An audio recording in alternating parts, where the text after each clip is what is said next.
So we're building up to this idea of thinking about what is produced in a solution as a result of an acid and a base reaction, and how does that impact the overall pH of that solution. And so we need to walk through a few sort of conceptual examples first that I think we already have some intuition around, but let's be a little more explicit about it. So if we think about this first example where we have just a strong acid and a strong base, so HNO3 or nitric acid mixed with KOH or potassium hydroxide, what do you get as a result? Well, you have, in the end, you have potassium ion, you have nitrate ion, and you have pure water, and that water came from the OH and the H plus reacting with each other.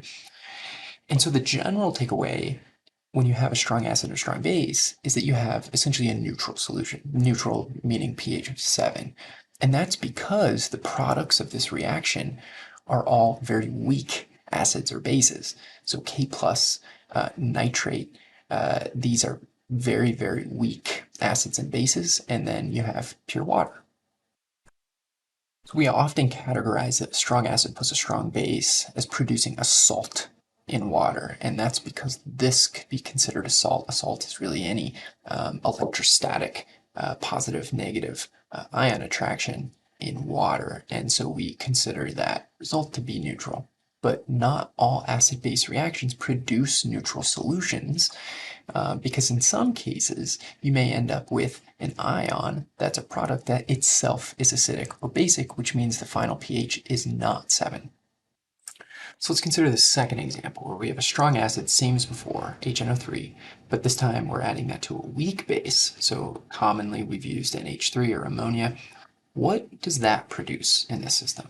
See if you can pause and come up with some possible products. So we know because NH3 is a base, it's going to accept that proton.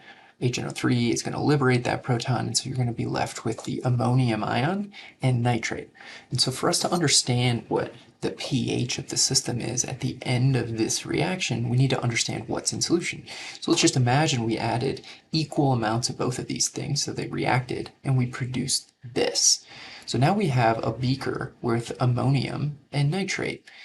Let's think about both of these things in terms of their strengths as acids or bases. Well, we've already talked about ammonium. That is a weak acid itself.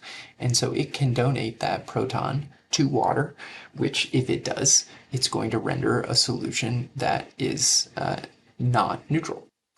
And in this case is going to be acidic. And so now the product of this scenario is an acidic solution, and that's because we are yielding, as a function of this weak base, we're producing a weak acid, and now we have a weakly acidic solution in water.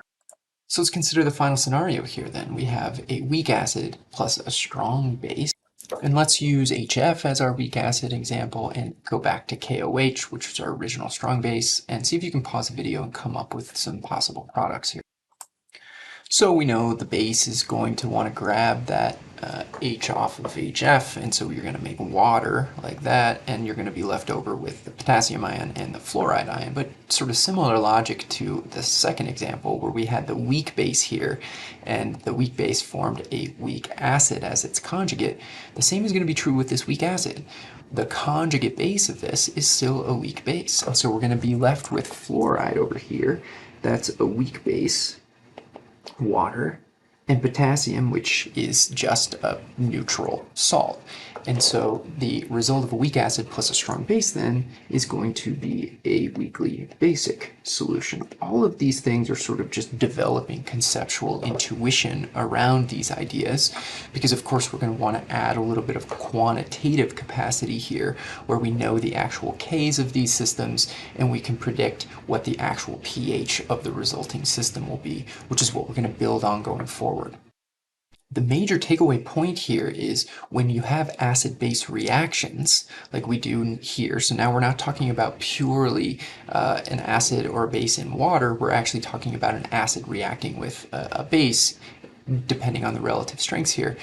The resulting pH of the system at the end of that reaction is going to be dictated by the conjugate of those acids and bases of the reactants. And so in the first case, our conjugate acids and bases are all salts, so that's a neutral solution. By salts, I mean really tremendously weak acids and bases, so they don't add or remove any protons from solution, so the pH is 7, it's neutral.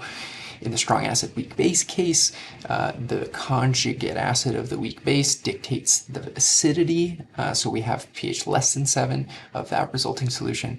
And then the weak acid plus strong base, in this case the weak acid has a